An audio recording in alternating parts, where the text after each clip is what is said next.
What's up, y'all? You're listening to the Extra Point College Football Podcast. I'm your host, Jacob Carnes, joined as always by my co-host, Daniel Hammock.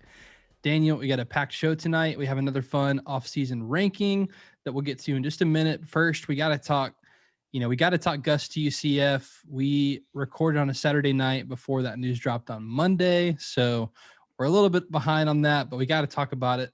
And we'll also talk about some recent recruiting and transfer news that happened this past week. And then we'll get to our ranking of our assistant coach hires of the offseason. But first, Daniel, good to see you again. Glad to be back on the show. And tell us what we got to do on social. Yeah, before we do all of those fun things tonight, we really need you guys to subscribe on YouTube. The best way to do that is by going to the show page. We're going to have the link posted there. You can get to it and then subscribe, click the notification bar. That's how you're going to get all of our new YouTube content. This is just a way for us to be more interactive. This will really help us out if you do that. In addition to that, I mean, you can follow us on our social media. We're trying to go across all the platforms, but Instagram and Facebook, both at the Extra Point Pod. And then if you could leave us a 5-star review on Apple Podcasts, that's definitely going to help us out, get recommended. And then, like we've said multiple times, we really want to tailor the show to you, the fans, and listeners, audience, everything like that. We want you guys to have a part in it. And we're going to do one of these mailbag podcasts coming up soon, and we'll be happy to kind of dive in and talk about the topics that most excite you, because we definitely want to kind of get on the front end of that before we start doing previews for next season. So it's definitely coming up quick. So if you guys could drop that 5-star review, put your question or topic that you'd like discussed in there. Also, you could say nice things too. That's fine. Just tell us how much you like us. If you like our hats, we try to wear new hats every time, but either way, that's what you need to do. Let's talk about it. Gus Malzahn to UCF. So my first reaction is home run. And, we ranked head coaching hires last episode. I would give this one a home run. I don't know about you, Daniel, but it brought up a couple questions that I wanted us to address. All right. So first of all, we gave these head coaching hires, a grade, and our grade was using baseball terms. If you haven't listened to it, be sure to listen to our previous episode where we used some baseball terminology. So we said, hey, it's a hit, it's a home run, or hey, maybe it's a walk. We're going to wait and see. Or was it a strikeout? Right. So two of those jobs we talked about, Auburn and Tennessee. So instead of giving these a rating, I want us to rank these rank these hires. Auburn hiring Brian Harsin, Tennessee hiring Josh Heupel, UCF hiring Gus Malzahn. Daniel, give me your ranking there. They are kind of locked in like a little love triangle, aren't they? So it makes you really have to wonder, did Auburn make the right move? And then on the flip side, you start to think, well, Gus Malzahn was available and Tennessee did not go for him and decided to go with Josh Heupel from UCF. So just the hires themselves, because I know that we might do something, we're talking about the actual job here in a second. The hires themselves, okay, I'm going to put myself in the 80s position, right? Who is the happiest athletic director with their hire? Is it Auburn, who they were kind of forced into a change with like a coup, of Gus Malzahn, kind of a crazy, search and kind of frantic in a way that kind of settled in more of a calm place than we thought, maybe on more solid ground. Like it's a solid hire. Tennessee, who they wanted to act swiftly as soon as they got their athletic director. They probably talked to a few people that we don't really know exactly who they were. Maybe a PJ Fleck, maybe a Sonny Dykes, maybe some of these others, maybe a Hugh Freeze, and then they landed on Josh Heupel. So not your first choice. Or UCF, who you got your coach taken and your athletic director. You made your athletic director hire, and then you go and get Gus Malzahn. So I know I've had to kind of talk my way through this, but it just seems so obvious. Like, I think Gus Malzahn was the best hire. And I think that that would be because if as an athletic director, I would be happiest with that hire. Now, it could be relative because if I was at Tennessee and I hired Gus Malzahn, I might be thinking, well, here's another retread, and I need someone to develop quarterbacks. And he doesn't really, he's not known for developing quarterbacks very well, as an offensive mind. So I think the fit is important too. Like if he would have gone to Tennessee, while I think it's a better hire, it may have not been right for what they're trying to do. So um, I would go Gus Malzahn number one. I would go Brian Harsin number two because I do think it's kind of off the beaten path, and I do I like kind of just jumping out of the SEC a little bit, and then Josh Heupel I would rank third in those three. I would do the same exact thing. One, Gus Malzahn, big gap. Number two, Brian Harsin. Number three, Josh Heupel. I think Harsin more proven than Heupel is with his tenure at Boise State, but I won't harp on it too much. I've talked about it a ton. Gus Malzahn's a really good football coach. There's one coach in the country who's beaten Nick Saban 3 times, and his name's Gus Malzahn. So I think if you're Auburn, this is not a for sure upgrade. So I think if I'm ranking the hires, Gus to UCF, I think is an immediate upgrade from Josh Heupel. Right. So I'm excited to see it, but it brought up a second question, which is in 2021 for this season, rank those same three schools as best jobs. So if you're best head coach available, what's the best job to take if all three have offered? It's going to be the same three or in the order because UCF, because they're going to be equal to or better than everybody on their schedule talent wise. And then now you may have you likely have a coaching advantage in every game because you've got a guy who's proven it at a higher level. So your own competition. I mean, obviously you're in Orlando. I mean, I'm sure he's going to go ahead and get his Disney pass for his annual pass, and he's going to be able to pay monthly instead of annually, like all the Florida residents like to do and brag about. So I'm sure that's exactly what he's going to do with his fat, check that he just got, his millions of dollars.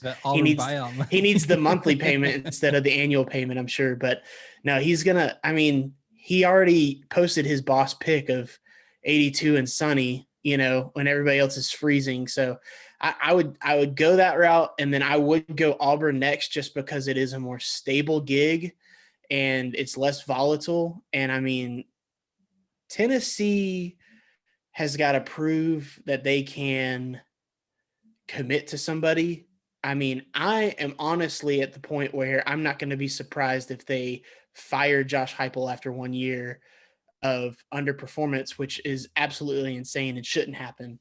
They should definitely I would say they need to give a minimum of 4 years to whoever to establish some time. Now, obviously, notwithstanding some NCAA violations, but yeah, I would go in that order. I'd stick with UCF because they're going to contend for the conference championship this year. If the playoff, it's not going to happen, but they could be in the New Year's Six Bowl this year. Auburn, it's gonna take a second, probably a little reshuffling. So I'd go Auburn, UCF, Tennessee. Okay. I still go Auburn 1 because you can win a national championship because the group of 5's not getting the playoff. That's fair. Until it expands. So, and Auburn is not in shambles like Tennessee you just fired 10 or 11 coaches with cause.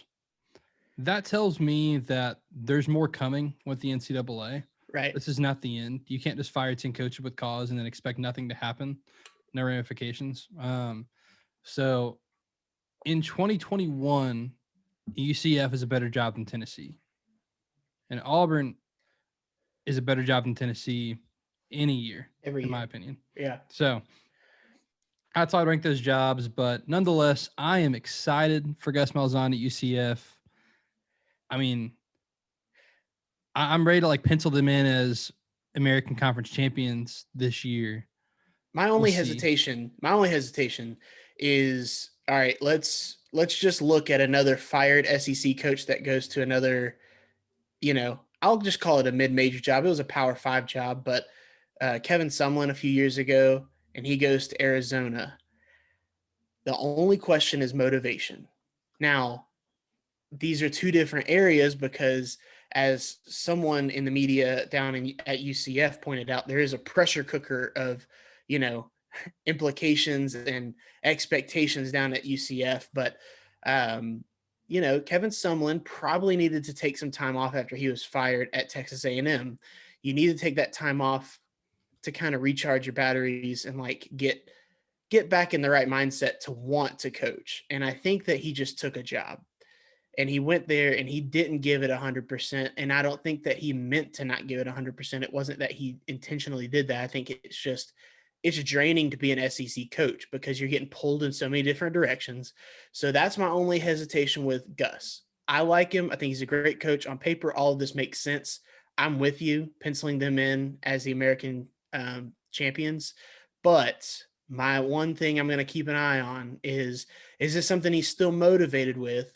My hunch is yes, because he seems like a pretty motivated person. He just got a huge buyout. He could have just, hung out with that money, but he's going to come back and coach. So, we'll see. But if he's motivated, he's got the kind of team that he can. I mean, Dylan Gabriel is a special quarterback, so he's got the kind of team he can do something special with this year.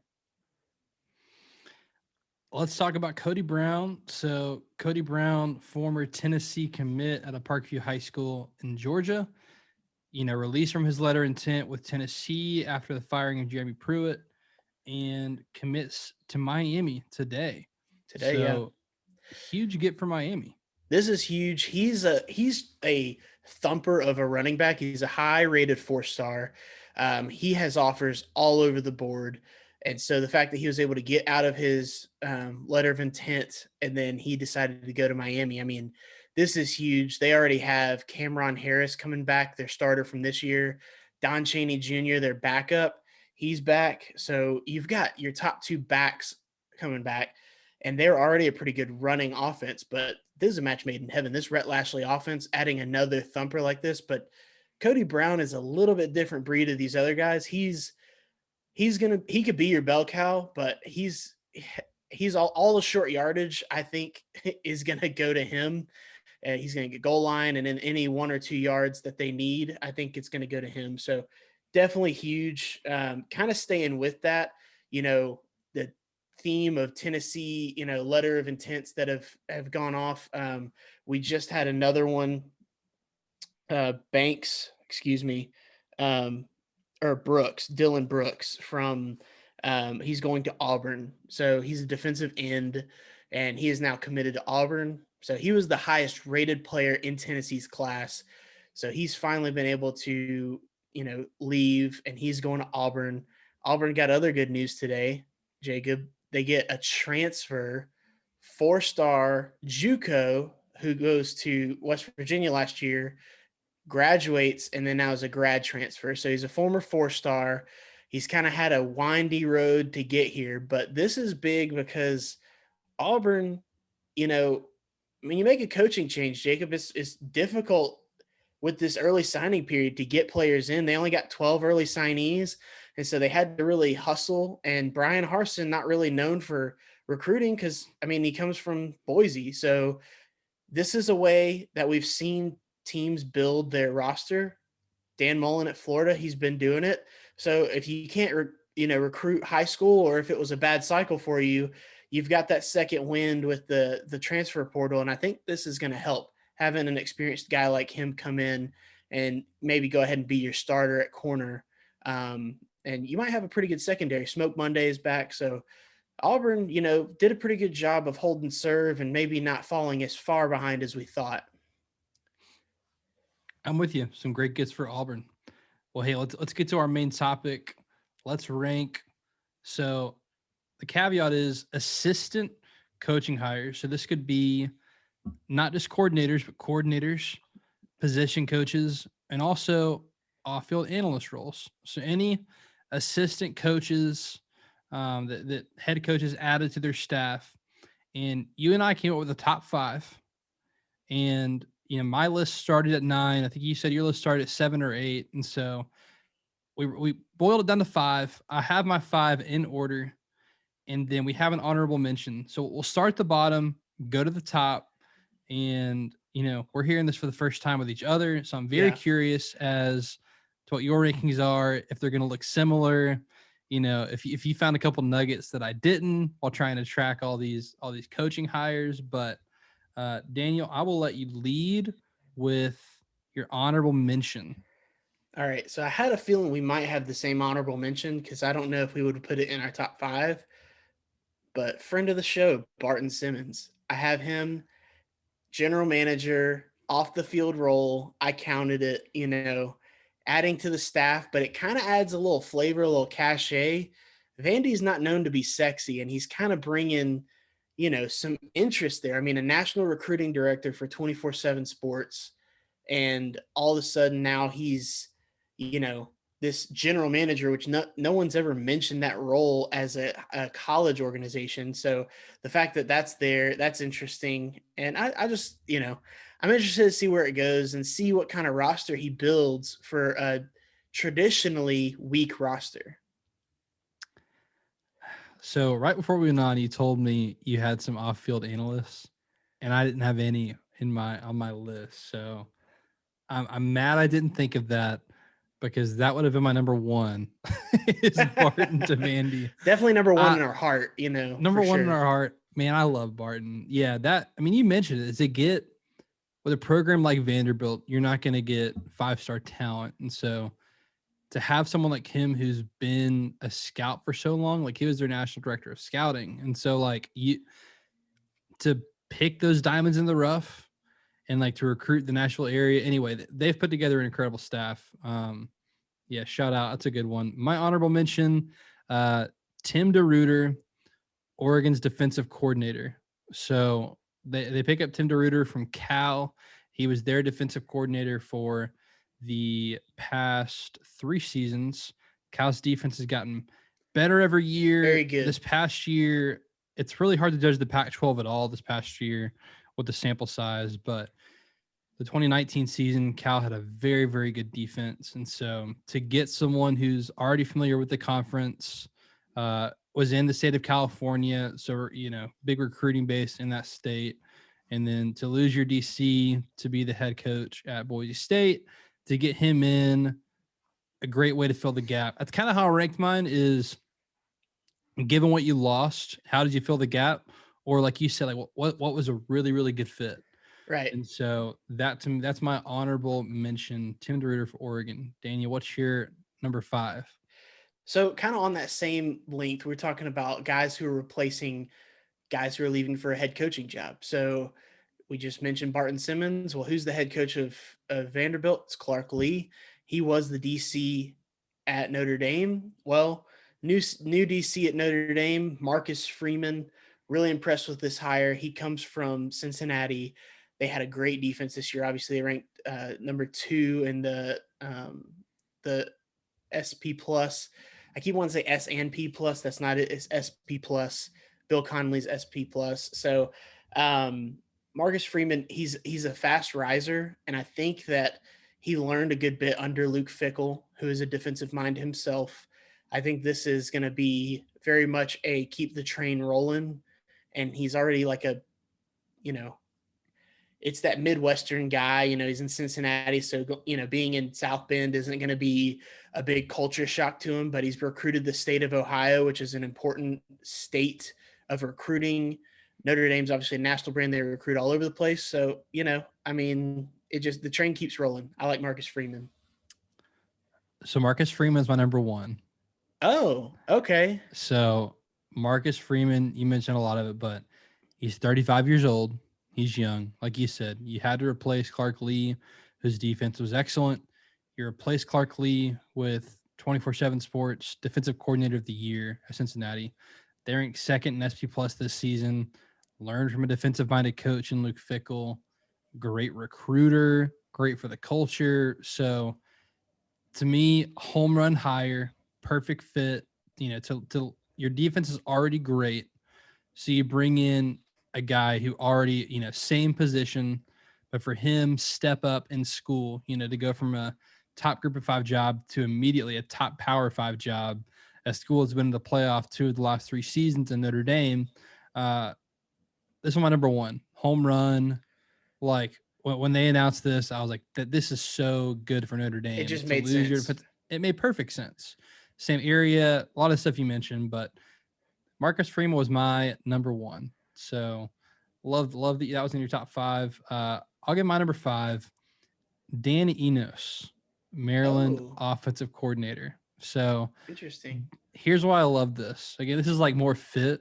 Um, Dan Enos was the Alabama quarterbacks coach whenever Maryland's head coach, Mike Locksley, was the offensive coordinator at Alabama. And so as soon as I saw his name get announced as OC, I was like, ooh, this will be a fun pairing for Maryland's offense, which Maryland has also recruited really well the past 2 seasons.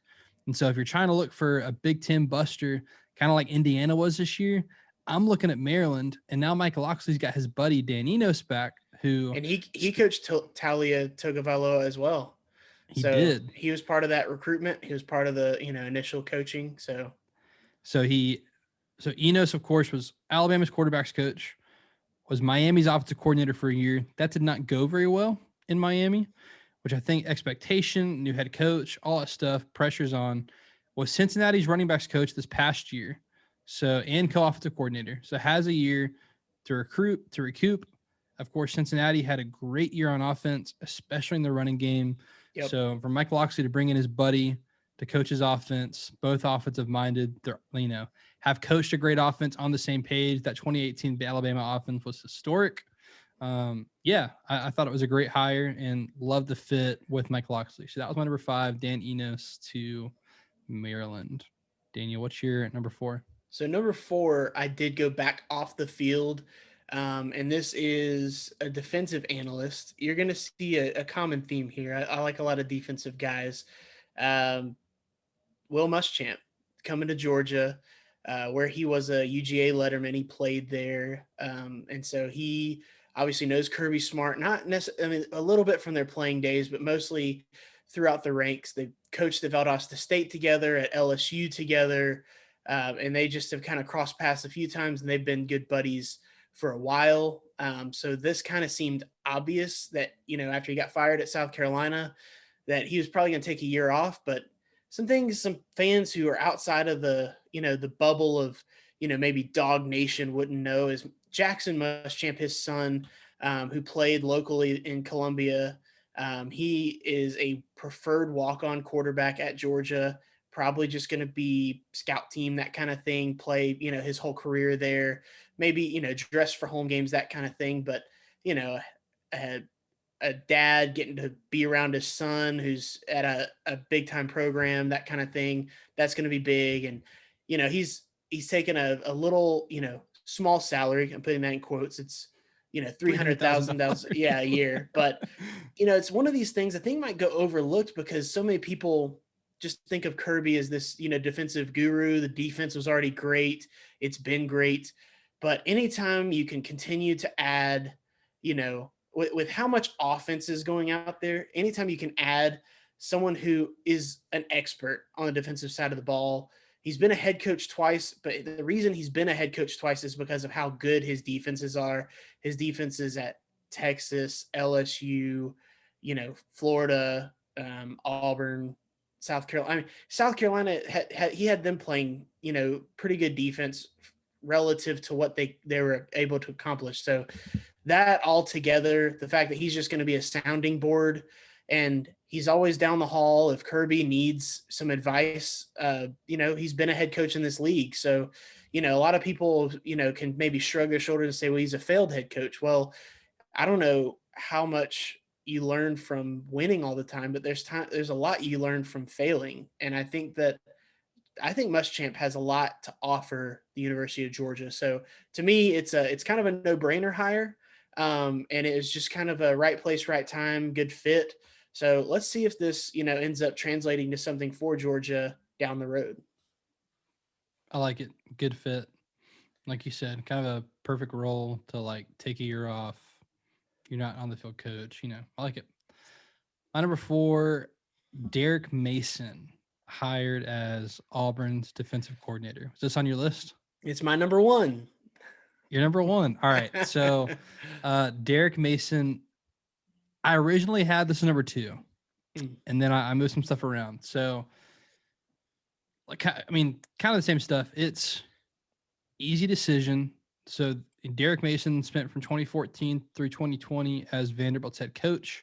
Prior to that, he was Stanford's defensive coordinator for 3 years, in which they had a top 25 defense every year, and it got better every year, which is why he was given the Vanderbilt job, was for his reputation as a defensive coordinator. And so to bring in an SEC head coach with a defensive background to be your defensive coordinator with a head coach who doesn't have SEC experience is huge. And so my only caveat with why it wasn't higher is like Vandy's defense was never elite. Like, oh, well, at least their defense is good. Like Vandy's awful, but at least they've shown promise on defense. That was never the case at Vanderbilt. And so, has he gotten worse of a defensive mind? I don't think so. And this won't be a head coach, and it's also not Vanderbilt. Very difficult job at Vanderbilt. So, I kept it in the top 5. It had to be, but dropped it a couple spots because of that. But I also think this could be a Barry Odom situation where Barry Odom got fired at Missouri and was excellent in his first year as a defensive coordinator with Sam Pittman, who first-time head coach. So Brian Harsin, not a first-time head coach, but first time in the SEC. Right. And so could be a Barry Odom situation. This could be very successful at Auburn. So love the hire. If you're Auburn, I think it was a no-brainer. But yeah, Derrick Mason to Auburn. And you obviously loved it. It was your number 1. Yeah. So for me, it's perfect because, one of my biggest questions is actually going to be recruiting. I don't know how good of a recruiter he is because I think you handicap it with when he was at Stanford and when he was at Vanderbilt. You obviously have the academic constraints. Auburn, a little bit different. So you're going to be able to get a lot more of these players. So I don't know. Everybody loves him when they're around him. They will fight for him. They will do anything for him. Other coaches respect him. He's just got a lot of grit, a lot of fight. Well, something he's also really good at is making his teams very technically sound. I think, especially defensively, I think they're going to be great tacklers. I think they're going to tackle in space well. I think they're going to run and hit. And I'm thinking about this, and, Auburn had a little step back this year in recruiting, but they're still miles ahead of anything that he's ever had at Vanderbilt. So I'm just thinking of what his defense might look like with more talent. So I'm really excited to see what happens. And one of the biggest parallels I drew was Barry Odom going to Arkansas, just being in the conference and already kind of knowing the drill, and then being able to take a lot of pressure off yourself. You're no longer the head coach. You don't have to answer the questions. They don't ask you as many questions. You're now the defensive coordinator, and you can support your head coach in telling him what you know, but you don't have to by any means be the guy anymore. So I think it's almost a release, and it helps you just be more of yourself. It'll be a little refresher for him. So that's why I had him number 1. But I guess I'll go ahead and give my number 3 since that's kind of the way it was going. And it's a good transition here because I went with the other coordinator at Auburn. I like Mike Bobo going to Auburn very much for the reason you said that you like Derrick Mason going to Auburn, and that is SEC experience for the head coach. It supports him so much for someone who's not an SEC guy. Mike Bobo recruits state of Georgia well. He obviously played at Georgia and then was offensive coordinator there before being a head coach in Colorado State, and then came back at South Carolina. So he's got some stops in him, and one thing he does well is develop quarterbacks. And I think if you can see Bo Nix this year get developed and maybe take a step forward, go through a spring and a summer program with Mike Bobo, I think he's going to make him more efficient. And so I think it's two-pronged. I think it's obviously the support of the head coach, but the quarterback, 2 most important positions is the head coach and the quarterback. I think Bobo helps you with both. So that's why I have him number 3 on my list. Mike Bobo. My number 3, Jamal Adai, Georgia defensive backs coach. So Jamal Adai comes from West Virginia. He was their defensive coordinator. their defensive backs coach / co-defensive coordinator for the past 2 seasons. And, Georgia loses their defensive backs coach to Indiana, where Charlton Warren becomes Indiana's defensive coordinator. And they replace him with the defensive backs coach and co-defensive coordinator from the number 1 pass defense in the country this past year. So for Georgia, easy hire. You went and got like best available at the position. Right. There was a couple rumors of going internal there with that hire, but they just went and got best available. And I think if you're a defensive coach, the Georgia job's very attractive. Georgia's defense has been, best in the country the last 2 seasons, top 5 the last 5 seasons. And so an attractive job, and for Georgia, just plug and play with Jamal Adai. And so only question I have with him is recruiting. Yeah. But his player development is great, and Georgia staff has yet to have a problem with recruiting. So love the fit there with Jamal Adai at Georgia. Yeah, it's something else. I had him on a larger list. I didn't obviously, shrink him down here. I do like the hire, and I do think that you're right. Something I'm interested in, I think that, like you're talking about how attractive the job at Georgia is for a defensive coach. Just think about it. You come here as a defensive, backs coach like Charlton Warren, you become a defensive coordinator.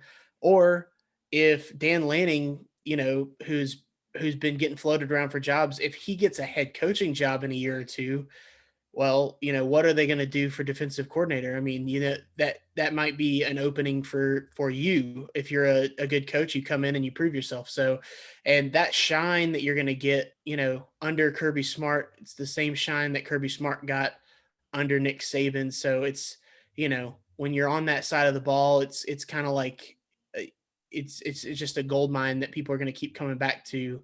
So I like that, addition for you as your number 3. So I guess I'll get to my last one. It's my actual number 2. So, go ahead. I bet we have the same number 2. Maybe go ahead. Yeah.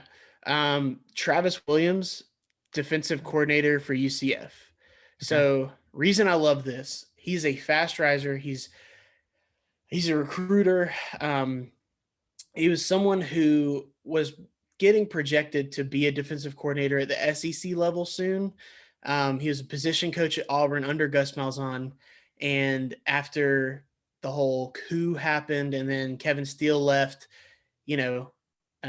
Travis Williams kind of took the writing on the wall and said, hey, I'm going to go get myself a good steady job. And he actually landed a linebackers coach job at Miami for about, 7-8 weeks. And then, once Malzahn got hired at UCF, that was his first call for defensive coordinator. Cause you talk about just his level. He's already at that level to be a mid-major or, a group of 5 defensive coordinator. He's already qualified for that. But the fact that it's in the state of Florida where he's already been an ace recruiter, and then he could still recruit the Southeast like never before. And this is just the next step in his trajectory to be, it's kind of like what you talked about with Marcus Freeman. It's just the right fit. I think it's the perfect spot for him. He's with Gus. He already knows Gus. And then this is going to be his defense, and he's going to get a lot of the credit for it if it's good. And he's a good recruiter. So, Orlando's an attractive area. And if you can, kind of keep some of those kids home and, pluck some others that you've been talking to throughout the past few years, I mean, he's probably going to have a pretty good defense. So Hunter is on my larger list. Love the hire. My number 2, here's why I thought you would have the same one. You were a big fan of like big alumni coming home. Oh yeah. And so for my number 2, CJ Spiller, Clemson's running backs coach. Yeah, I like so that. I mean, you bring back one of the best running backs in school history to be your running backs coach. Love it. He was a grad assistant at Clemson, NFL experience. I mean, like what this does off the field is so important because when you're recruiting players, not that Clemson's had any problem recruiting, but like it's so cool to have a guy who's been there, done that, and can speak to it from a player's experience. And not just like, oh, like I played third string, like offensive tackle on the scout team. Then they're like, I was a star player at Clemson during its rise Right. to what it is now. And so, to have him coming on as the running backs coach, the position he played, I think he was perfect their fit. first 5-star. I think he was their first 5-star player. Awesome. Yeah, I didn't know that. So such a good fit. Love CJ Spiller coming home and being the running backs coach at Clemson. Do you know who the running backs coach is at Auburn? It is Cadillac Williams. Yeah. Hey, I didn't realize that he was actually their coach previously and he just came back. So it's big for them to keep him. But I love that those alumni, coaching their same position that they played. Like, that's just awesome. So I think it's a great recruiting tool and it's a good way for these guys to kind of grow their careers. But if nothing else, they get to hang out and bring some awesome players to play. Who else was on your larger list that didn't make the So cut? yeah, so one guy that was going to be an honorable mention other than Barton was I really am interested to see what John Tenuta does at Virginia Tech. He's coming in as a defensive analyst, so he's been a lot of places, but most famously his two biggest stops were probably Notre Dame and Georgia Tech. He's been defensive coordinator there for years at Notre Dame. Then he went to Georgia Tech during their early, success with Paul Johnson. I think he was there during Chan Gailey era too, a little bit. And then he left to go back to Notre Dame as a DC after a few years. And then he's been basically just giving his services as a defensive analyst. He's been with Notre Dame, and so he's leaving Notre Dame to come to Virginia Tech. And Justin Fuente, say what you will about him, it hasn't been great. Bud Foster was kind of a staple in that program, and for him, to be gone last year, and yeah, the defense is just going to be a point of emphasis. So I'm interested to see what he does. John Tenuta was one that kind of just missed the cut for me. I don't know if I have any other, maybe Cody Burns for Tennessee being a wide receivers coach. I like, similar to the others, Josh Heupel not being an SEC coach, Cody Burns kind of coming in and helping, with that situation. I don't really have any others that I didn't get to talk about at least. So Jeff Grimes, hired as the offensive coordinator at Baylor. Oh yeah. He was the offensive coordinator this past year at BYU. We saw what their offensive did. Yes, you had Zach Wilson, but still had, second in yards per play this season behind Alabama on offense. So I love that hire. Jake Peets to LSU. This was bottom of my list just because it's a wait and see, but I like the idea of, hey, our greatest offense in school history was because of Joe Brady. So let's see who he recommends to come be your offensive coordinator. So yeah, if he's recommending this guy, it's probably going to be an upgrade from right. this past season. So I like that one. And then lastly, Kyle Flood. So offensive line coach at Alabama, hired for the same position at Texas. So yes, I feel like Alabama coaches get knocked because anyone can do that with Alabama players. Still got to develop those players. So Alabama's offensive line this year, obviously a huge part of their success, Joe Moore Award winners. So for Sark to pull Kyle Flood over to Texas for the same spot, I think is huge. I'm sure Nick Saban was not happy about it. That once again, he's got to replace like half his coaching staff, like he's done every year. So those were the three that got left on the chopping block.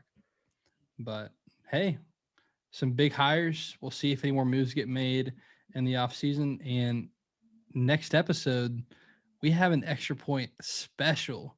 And we did it last year. It was an idea you had, and I love it. It's who's back. There's several schools where it's like, ooh, are they back? And we listed 7 of them and ranked. We did the who's back rankings. So who's most back, and we're going to do it every year. So it's time again after the 2020 season. Who's back? So I mean, obviously you got Texas, USC, Notre Dame, Tennessee, Nebraska, Michigan, Miami. I believe those are all the schools. Penn State. So schools that are historically great, that have the caveat we used on the episode. I went back and listened to it. Is they have none of these teams have won a national championship in the last decade, but are historically great programs. So excited to do that next episode. One quick note, obviously we're the official podcast of the Kennesaw State Owls first game of the spring. It's going to be this weekend against Shorter at 1:00. It's going to be on ESPN Plus. So what do they do? I don't, they did this one. Yeah. Oh, there you go. That's the Owls. So what do we do for Hootie Owls? Hoo? Yeah. It's not Hook 'em. It's not like, Wolf Pack. Yeah. It's not that. It's the Owls. It's very fierce. So Scrappy the Owl. Yeah. You gotta watch out, man. That will do it for this edition of The Extra Point. You can follow him on Twitter at Deep South Daniel. You can follow me on Twitter at Jacob Carnes with a K. Hootie Hoo. Go Owls. See ya.